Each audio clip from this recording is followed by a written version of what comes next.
Hello guys, welcome to the class. Boruto 2 blue vortex chapter 13 explanation కి స్వాగతం. Chapter పేరు pre science. దీనికి ఎందుకు ఈ పేరు పెట్టారో మనం మళ్ళీ మాట్లాడుకుందాం. దానికంటే ముందు బొరుటో 2 బ్లూ వర్టెక్స్ స్టార్ట్ అయ్యి ఇప్పటికి 1 year అవుతుంది. స్టార్టింగ్ నుండి బొరుటోని హేట్ చేసిన ప్రతి ఒక్కరు ఇప్పుడు బొరుటోకి ఫ్యాన్స్ గా మారిపోయారు. ఇంతకంటే బాగా రాయలేరు అనుకున్న ప్రతిసారి కిజిమోటో సెన్సే ఇంకా బాగా రాస్తున్నారు అండ్ మనకి ఎక్కిస్తూనే ఉన్నారు. ఇప్పటి వరకు రిలీజ్ అయిన అన్ని చాప్టర్స్ లో 13th చాప్టర్ తోప్ అని చెప్పొచ్చు. ఎందుకు అనేది మీకు ఎక్స్ప్లెనేషన్ లో తెలిసిపోతుంది. నిన్న రిలీజ్ అయిన ఈ 13th chapter manga plus servers నే క్రాష్ చేసింది. అంత హైప్ ఉంది ఈ చాప్టర్ మీద. సో లేట్ చేయకుండా వీడియోలోకి వెళ్ళిపోదాం. లాస్ట్ చాప్టర్ లో జూరా బరుటోని చాలా దూరం నుండి ఇంజూర్ చేస్తాడు అండ్ ఈ చాప్టర్ అక్కడి నుండే స్టార్ట్ అవుతుంది. జూరా ఫస్ట్ టైం కాల్చిన బుల్లెట్ చాలా దూరంగా ఉండడం వల్ల బరుటో వైటల్స్ కి తగలదు, అంటే బరుటోలో ఉన్న మెయిన్ ఆర్గాన్స్ కి తగలదు. అయినప్పటికీ బరుటో గట్టిగా ఇంజూర్ అయ్యాడు. జూరా టైం వేస్ట్ చేయకుండా సెకండ్ బ్లాస్ట్ తో బరుటోని కంప్లీట్ గా చంపేయాలనుకుంటాడు. సో లేజర్ ని చార్జ్ చేస్తూ ఉంటే జూరా లోపల నుండి బగ్ షింజు బయటకు వస్తాడు. వాడి పేరు మాముషి అన్నమాట.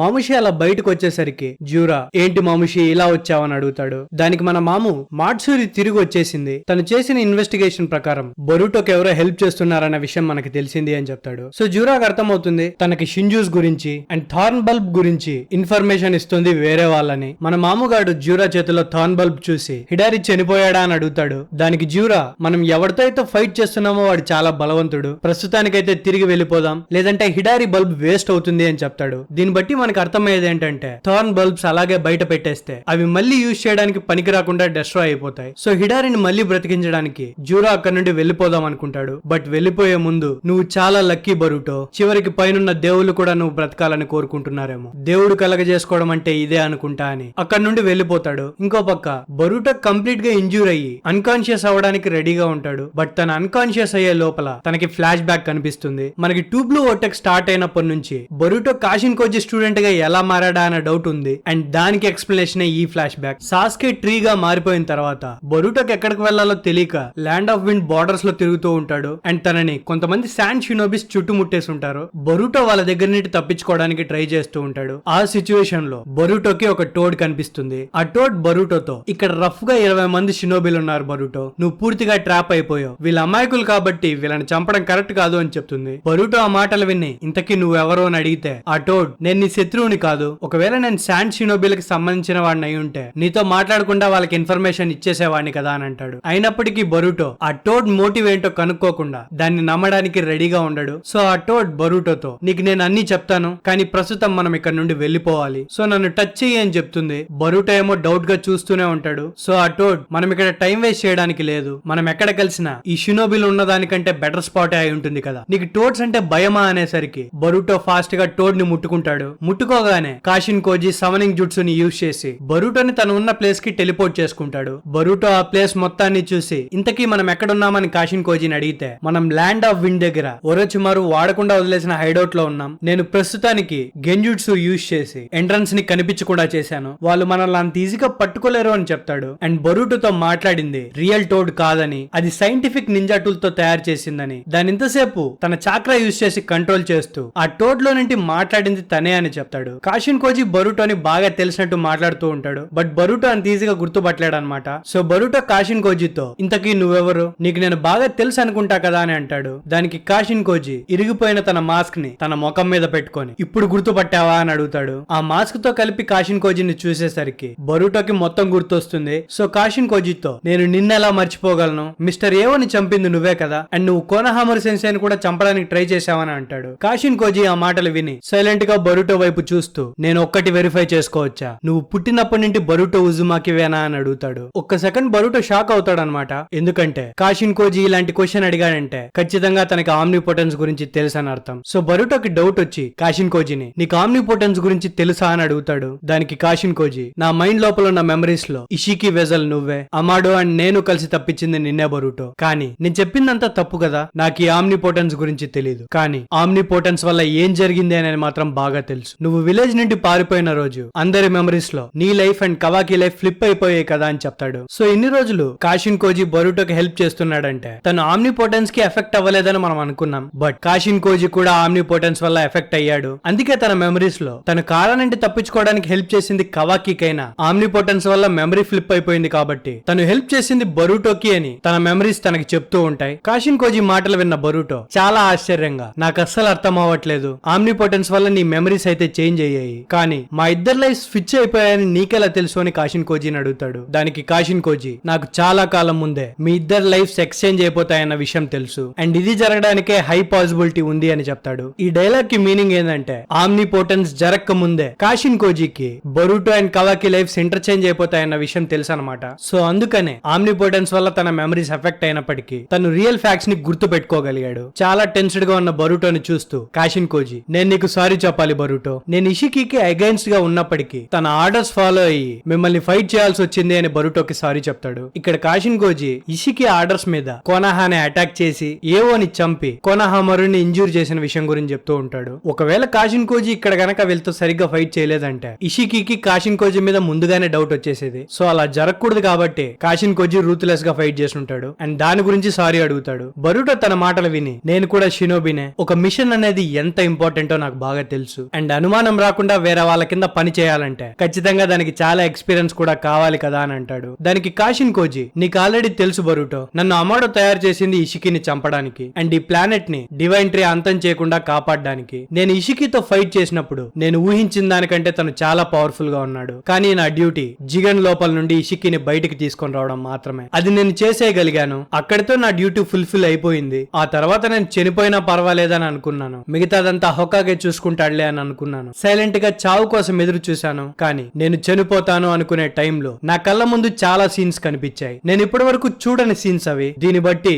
అవి ఫ్యూచర్ కి సంబంధించిన సీన్స్ అని నాకు అర్థమైంది. 10 టైల్స్ ని పూర్తిగా అంతం చేసేదాకా కేవలం ఇషికిని చంపితే యూజ్ లేదని నాకు అర్థమైంది. నేను చేయాల్సింది ఇంకా చాలా ఉంది కాబట్టి అక్కడ చనిపోకుండా తప్పించుకున్నానని బొరుటోకి చెప్తాడు. సో ఇషికి చేతిలో చనిపోయే ముందు కాషిన్ కోజీకి ఫ్యూచర్ ఈవెంట్స్ కనిపించాయి. సో కాషిన్ కోజీ అక్కడ నుండి తప్పించుకొని తనకు కనిపించిన ఫ్యూచర్ ని అండ్ జరుగుతున్న ఈవెంట్స్ ని కంపేర్ చేసుకోవడం స్టార్ట్ చేసి ఉంటాడు అండ్ తన ఎబిలిటీని అర్థం చేసుకోవడం స్టార్ట్ చేశాడు అనమాట. అండ్ తను చూసిన కొన్ని విషయాలని బొరుటోతో మాట్లాడిన తర్వాతే కన్ఫర్మ్ చేసుకోగలిగి ఉంటాడు. బొరుటో కాషిన్ కోజీని, నువ్వు చెప్తున్న ఎబిలిటీ ఏంటి, అది ఎంత సడన్ గా నీకు ఎలా వచ్చింది అని అడుగుతాడు. దానికి కాషిన్ కోజీ, నీకు షీబై ఓట్సిస్ కి గురించి అమాడో ఆల్రెడీ చెప్పుంటాడు. తను చాలా ప్లానెట్స్ ని డివోర్ చేసి చాలా రకాల షింజుట్సుల్ని కనుక్కున్నాడు. తనందరూ దేవుడు అని కూడా పిలిచారు. కారాలో ఉండే ప్రతి ఒక్క మెంబర్ కి షీబై సెల్స్ తో మాడిఫికేషన్స్ చేయడం జరిగింది. మేము కూడా షీబై పవర్స్ లో ఏదో ఒక పవర్ ని మేనిఫెస్ట్ చేయగలుగుతామని, కానీ అలా జరగడం జస్ట్ లక్ మాత్రమే. షీబై సెల్స్ ని ఇంప్లాంట్ చేయడం వల్ల కోడ్ లోపల క్లా మార్క్స్ వచ్చాయి. డీమన్ అటాక్స్ ని రిఫ్లెక్ట్ చేయగలిగాడు అండ్ ఐడాక్ కూడా ఆమ్నిపోటెన్స్ లాంటి గాడ్ లైక్ ఎబిలిటీస్ వచ్చాయి. కానీ నా లోపల బోరో లోపల ఎటువంటి షింజుట్సు రాలేదు అండ్ నేను చనిపోతాను అనుకునే టైంలో పాసిబుల్ ఫ్యూచర్స్ ని చూడగలిగే ఎబిలిటీ వచ్చింది అండ్ దాని పేరే ప్రీ సైన్స్ అని చెప్తాడు. ఆ తర్వాత కాషిన్ కోజీ బొరుటోకి ఈ ప్రీ సైన్స్ ఎబిలిటీని ఎక్స్ప్లెయిన్ చేస్తాడు. సో ఏమని చెప్తాడంటే, ఫ్యూచర్ అనేది ఒక సింపుల్ స్ట్రైట్ పాత్ కాదు. ఒక ఈవెంట్ జరిగినప్పుడు అంటే ఏదైనా ఇంపార్టెంట్ విషయం జరిగితే దాని ఇన్ఫ్లుయెన్స్ వల్ల చాలా రకాల ఫ్యూచర్స్ తయారవడం స్టార్ట్ అవుతాయి. వాటిలో ఏది జరుగుతుందో ఎవరు చెప్పలేం. బేసిక్ గా అది ఒక బ్యాటిల్ రాయల్. బ్యాటిల్ రాయల్ అంటే తెలుసు కదా, ఎగ్జాంపుల్ BGMI. ఒక ఐలాండ్ లోపల 100 మందిని వదిలేస్తే వాళ్ళలో వాళ్ళు ఫైట్ చేసుకొని గెలవడాన్ని బ్యాటిల్ రాయల్ అంటారు అండ్ గెలిచిన వాళ్ళని విన్నర్ అంటారు. సో ఇప్పుడు ఒక్క ప్రపంచానికి చాలా రకాల ఫ్యూచర్స్ ఉంటాయి. ఇప్పుడు ఆ ఫ్యూచర్స్ అన్ని ఒకదాంతో ఒకటి ఫైట్ చేసుకొని ఫైనల్ గా ఒక్కటి మిగులుతుంది, అదే secret time line. For example Kashin Koji చూసిన పాసిబుల్ ఫ్యూచర్స్ లో బారియన్ మోడ్ నారుటో ఇషికితో ఫైట్ చేసి చనిపోతాడు. దానివల్ల కవాకి బాడీని ఇషికి కంట్రోల్ లోకి తీసుకొని ఈ ప్లానెట్ మీద 10 టైల్స్ ని ప్లాన్ చేసి మొత్తాన్ని డెస్ట్రాయ్ చేసుంటాడు. థ్యాంక్ఫుల్లీ అలా జరగలేదు. మన సీక్రెట్ టైమ్ లైన్ లో అయితే ఇషికి మీద నారుటో గెలిచేశాడు. ఇంకో ఎగ్జాంపుల్ ఏంటంటే కవాకి నారుటోని సీల్ చేసిన రోజే బొరుటోని అండ్ సారాదాని చంపేసి ఉంటాడు. దీనివల్ల కవాకి బొరుటోతో స్విచ్ అవ్వడు, కానీ కోడ్ చేతిలో ఓడిపోయి 10 టైల్స్ కి ఫీడ్ చేయబడి ఉంటాడు. దాని వల్ల కూడా ప్లానెట్ డెస్ట్రాయ్ అయి ఉంటుంది. బట్ థ్యాంక్ఫుల్లీ ఇది కూడా జరగలేదు. మన సీక్రెట్ టైమ్ లైన్ లో కవాకి బొరుటోని చంపలేకపోతాడు. ఇవన్నీ జరగలేదు కాబట్టి ప్రూవ్ చేయడం అనేది కష్టం. అదంతా విన్న తర్వాత బొరుటో, నేనైతే నువ్వు చూసిందంతా ఫ్యూచర్స్ అని నమ్మేవాని కాదు, కానీ ఎందుకో నువ్వు చెప్పేది నాకు బేస్లెస్ గా అనిపించట్లేదు, నేను దీన్ని నిజమనే నమ్ముతున్నాను అని చెప్తాడు. దానికి కాషిన్ కోజీ థ్యాంక్స్ చెప్తాడు. ఆ తర్వాత బొరుటో కాషిన్ కోజీతో, నా దగ్గర ఇంకా ఒక క్వశ్చన్ మిగిలిపోయింది. మనం ఎంత చేసినా కొన్ని ఎలా జరగాలో అలాగే జరుగుతాయి కదా, సో ఈ ఫ్యూచర్స్ అన్ని చూడడం వల్ల యూజ్ ఏంటి అని అడుగుతాడు. దానికి కాషిన్ కోజీ బొరుటోతో, ఈ పాసిబుల్ ఫ్యూచర్స్ చూడడం వల్ల కలిగే అడ్వాంటేజ్ ఏంటంటే ఇంటెల్ అంటే ఇన్ఫర్మేషన్. ఫర్ ఎగ్జాంపుల్ ఇప్పుడు నీకోసం అందరూ వెతుకుతున్నారు, నేను ఆల్రెడీ అన్ని పాసిబుల్ ఫ్యూచర్స్ చూసేసాను కాబట్టి నిన్నెవరూ కార్నర్ చేయకుండా నేను కాపాడగలను. లేదంటే నువ్వు ఫ్యూచర్ లో ఎప్పుడో నేర్చుకోబోయే జుట్సులను నేను ముందుగానే చూసేసి ప్రెసెంట్ లోనే నేర్పించేయగలుగుతాను. దానివల్ల నువ్వు అన్ని ఫాస్ట్ గా నేర్చేసుకోగలుగుతావు కదా అని చెప్తాడు. ఆ మాట విని బొరుటో లిటరల్ గా స్టన్ అయ్యి, అవును అది కూడా పాసిబులే కదా, అలా అయితే సూపర్ గా ఉంటుంది అని అంటాడు. ఈ కన్వర్సేషన్ కి మీనింగ్ ఏంటంటే కాషిన్ కోజీ ఫ్యూచర్స్ ని ని చూడగలిగినప్పటికీ దానివల్ల లభించే మెయిన్ యూజ్ ఇన్ఫర్మేషన్. ఆ ఇన్ఫర్మేషన్ తోనే బరూటో ఎప్పుడో ఫ్యూచర్ లో నేర్చుకోబోయే జుట్సులను ప్రెజెంట్ లో నేర్పిస్తారని కాషిన్ కోజీ చెప్పాడు. సో దీన్ని బట్టి ఉజుహికో and flying thunder god techniques ని అలానే నేర్పించి ఉండొచ్చు. దీని తర్వాత కాషిన్ కోజీ బరూటోకి ఒక ఇంపార్టెంట్ మ్యాటర్ చెప్తాడు. ఇది టైమ్ లైన్ పారాడాక్స్ కాదని. దీని మీనింగ్ ఏంటంటే మార్వెల్ మూవీస్ లో లాగా పాస్ట్ అండ్ ఫ్యూచర్ కి ట్రావెల్ చేయడాలు ఉండవు. ప్రీ సైన్స్ అనేది జస్ట్ కాషిన్ కోజీకి సంబంధించింది మాత్రమే. ఫ్యూచర్ ముందే తెలుసుకొని ప్రెజెంట్ ని చేంజ్ చేయడం వల్ల కొత్త ఫ్యూచర్ స్టార్ట్ అవుతుంది, అంతేగాని ఆల్టర్నేట్ టైమ్ లైన్ గానీ ప్యారలల్ యూనివర్స్ గానీ స్టార్ట్ అవ్వవు. ఓన్లీ ఒక్క సీక్రెట్ టైమ్ లైన్ మాత్రమే ఉంటుంది. Back to the chapter. Kashin Koji బరూటోతో తన సెన్సే సాస్కేని ట్రీ నుండి ఎలా కాపాడాలో కూడా చెప్తానని చెప్తాడు. ఆ తర్వాత బరూటోకి నువ్వు ఒకటి అర్థం చేసుకోవాలి బరూటో, ఒక వర్స్ట్ పాసిబుల్ ఫ్యూచర్ జరగడానికి రెడీగా ఉంది. టెంటైల్స్ కోడ్ కంట్రోల్ నుండి బయటకు వచ్చేసి ఎవాల్వ్ అవ్వడం స్టార్ట్ చేస్తుంది. ఒక్క డివైన్ ట్రీ కాస్త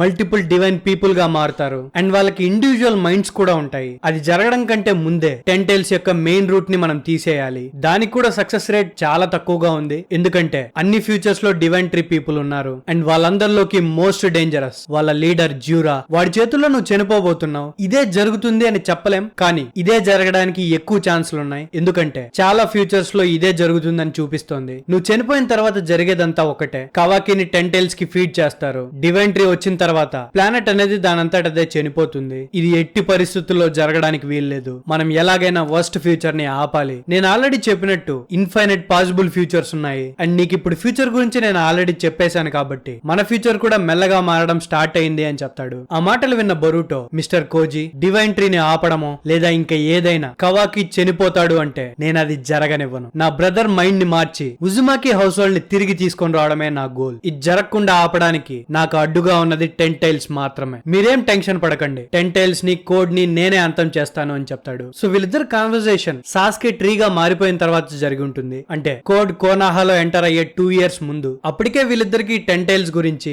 షింజూస్ గురించి అండ్ జ్యూరా గురించి తెలుసు అండ్ వీళ్ళు పుట్టడాన్నే Kashin Koji worst possible future అన్నాడు. And Boruto 2 blue vortex chapter 2 లో కూడా బొరుటో మాట్లాడింది ఈ ఫ్యూచర్ గురించే. And back to the chapter. Boruto Jura వల్ల అటాక్ అయ్యాడు కాబట్టి బొరుటోకి కాషిన్ కోజీతో జరిగిన కన్వర్సేషన్ గుర్తొచ్చి ఉంటుంది. అండ్ ప్రెసెంట్ లో బొరుటో నేల మీద అలా పడుకొని ఉంటాడు. సుమిరే బొరుటోని హీల్ చేయడానికి ట్రై చేస్తూ ఉంటుంది అండ్ సారదా కూడా అటాక్ అయి ఉంటుంది కాబట్టి కోనాహమరు తనకి హెల్ప్ చేయడానికి ట్రై చేస్తూ ఉంటాడు. సారదా ఏమో నన్ను వదిలేయండి, బొరుటోకి హెల్ప్ చేయండి అని అంటుంది. అదే టైంలో మన ప్రిన్సెస్ హిమవారి కాన్షియస్నెస్ లోకి వస్తుంది. పక్కనే ఉన్న పిల్లగడ్డ మోడికి హాయ్ చెప్పి సారదాని హీల్ చేస్తుంది. అందరూ షాక్ అవుతారు తన హీలింగ్ ఎబిలిటీస్ చూసి. సుమిరే వెంటనే హిమవారితో బొరుటోకి కూడా హెల్ప్ చేయమని అడుగుతుంది. బట్ కవాకి హిమవారిని ఆపుతాడు. కవాకి హిమవారిని ఆపేసరికి సారదాకి చాలా కోపం వస్తుంది. కవాకి అది చూసి నన్ను తప్పుగా అనుకోకండి, తనని హీల్ చేయడానికి నేను ఒప్పుకుంటాను, కానీ దానికంటే ముందు ఒకటి చేయాలి అని కోనాహామరుని పిలుస్తాడు. కోనాహామరు కూడా బొరుటోని పట్టుకోవడానికి ఇంతకంటే మంచి ఆపర్చునిటీ దొరకదు కాబట్టి కోనాహామరు బొరుటోకి హ్యాండ్ కప్స్ వేస్తాడు. ఆ హ్యాండ్ కప్స్ అమాడో తయారు చేసినవన్నమాట. అవి యూజ్ చేస్తే అవి వేసిన పర్సన్ ఏ ఒక్క జుట్సుని యూజ్ చేయలేడు. సారదా కోనాహామరును ఆపడానికి వస్తుంది. బట్ కోనాహామరు సారదాతో కంప్లైంట్ చేయకు సారదా, నేను లా ప్రకారమే చేస్తున్నాను. మనం లా డేట్ ని అలర్ట్ చేసి వీడి దగ్గర ఉండే ఇంటెల్ ని తెలుసుకోవాలి అని అంటాడు. ఈ లోపు కవాకి బొరుటో లోపల ఉండే టోడ్ ని పట్టుకొని అది కాషిన్ కోజీది అని తెలిసి పగలగొట్టేస్తాడు. కోనాహామరు ఏంటది అని అడిగితే ఏం లేదు అని తప్పించుకుంటాడు. కాషిన్ కోజీ టోడ్ గురించి కోనాహామరుకి చెప్పకపోవడంలో ఏదో ఒక రీజన్ ఖచ్చితంగా ఉంటుంది. ఆ టోడ్ ని పగలగొట్టగానే కాషిన్ కోజీ మొత్తం రివర్స్ అయ్యింది అని అంటాడు. ఆ తర్వాత మనకి షింజు హైడౌట్ లో థార్న్ బల్బ్ ని యూజ్ చేసి హిడారిని మళ్ళీ బ్రతికిస్తారు. హిడారి రివైవ్ అవ్వగానే జ్యూరా హిడారిని ఏమైనా ప్రాబ్లమ్స్ ఉన్నాయా అని అడుగుతాడు. ఎందుకంటే మనోడు సంస్కారం అలాంటిది. దానికి హిడారి ఏమో నేను చెప్పలేకపోతున్నా అని అంటాడు. జ్యూరాకి థార్న్ బల్బ్ రీస్టోర్ చేయడం వల్ల హిడారి పర్సనాలిటీ పోలేదని అర్థమైంది. ఈ లోపలే మొయగి షింజు మాట్సూరి టైం వచ్చిందనుకుంటా జ్యూరా, ఈసారి దాని లోపల నుండి ఏమొస్తుందా అని నాకు చాలా ఎగ్జైటింగ్ గా ఉంది అని జ్యూరా పర్మిషన్ తో అక్కడే మెయిన్ ట్రీ కి కాసిన థార్న్ బల్బ్ ని పక్కనే ఉన్న క్యూబ్ మీద పెడుతుంది. జ్యూరా దాన్ని చూసి నీకేం పేరు పెట్టాలబ్బా అని అంటాడు. నేను అది ఖచ్చితంగా షింకి అయి ఉంటాడని అనుకుంటున్నా. షింకి గారా కొడుకు అనమాట, పవర్ఫుల్ షినోబి. కాషిన్ కోజీ చూసిన పాసిబుల్ ఫ్యూచర్స్ లో మనకి మిగతా షింజూస్ తో పాటు షింకి యొక్క షింజును కూడా చూపిస్తారు. మేబీ ఇది అదే అని నేను అనుకుంటున్నా. సో ఇక్కడతో చాప్టర్ కంప్లీట్ అయింది. ఈ చాప్టర్ లో చాలా ఇన్ఫర్మేషన్ అయితే ఉంది, బట్ దీనివల్ల చాలా క్వశ్చన్స్ కూడా అరైజ్ అవుతాయి. కాషిన్ కోజీ ఫ్యూచర్ ని ఎంత వరకు చూడగలడు అండ్ దీనికి లిమిటేషన్స్ ఏమైనా ఉన్నాయా? జ్యూరా వల్ల హార్వెస్ట్ చేస్తున్న థార్న్ బల్బ్స్ తో ఎంత మందిని షింజూస్ గా మార్చగలరు? ఇప్పుడు బొరుటో అరెస్ట్ అయ్యాడు కాబట్టి అమాడో బొరుటోతో మాట్లాడడానికి ట్రై చేస్తాడా? ఈ క్వశ్చన్స్ అన్నిటికీ ఆన్సర్స్ మనకి నెక్స్ట్ చాప్టర్ లోనే దొరుకుతాయి. కాషిన్ కోజీ యొక్క ప్రీసెన్స్ ఎబిలిటీ గురించి నేను ఒక సెపరేట్ వీడియో చేస్తాను. దాంట్లో దాంట్లో ఇప్పుడు వరకు జరిగిన ఈవెంట్స్ ని అండ్ మనకు స్టోరీలో దొరికిన లీడ్స్ తో బొరుటో యొక్క ఫ్యూచర్ ఎలా ఉండబోతుందో ప్రిడిక్ట్ చేద్దాం. So thank you guys last వరకు చూసినందుకు. మళ్ళీ నెక్స్ట్ వీడియోతో వెంటనే వచ్చేస్తా. అప్పటి వరకు జాగ్రత్త. Love you, me anime professor.